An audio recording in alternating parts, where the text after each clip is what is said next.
IT का number, IT का number 1068 बहुत जबरदस्त 4 ग्रे कलर है, बीच में वाइट है, बोल्ड इसे कहते हैं। कमाल का है, और जो पहनेगा वो सबको बोल्ड करेगा।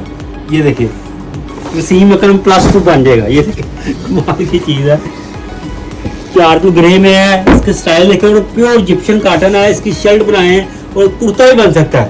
ये देखिए प्योर कॉटन है। ये मैं आपको फाड़ के चेक कराता हूँ। ये देखिए मेरा कैमरा पास लेके आया ज़रा, ये देखिए ये प्योर कॉटन है, 100% कुर्ता बनाए हैं, इसकी शर्ट बनाए हैं, ज़बरदस्त है। ये देखिए 4 ग्रे में वाइट का डिज़ाइन है। इसमें ब्लू कलर की पैंट हो, ब्लैक हो, 4 ग्रे हो, 5-6 पैंटों को सारी शर्ट चलती है। प्योर इजिप्शियन कॉटन है।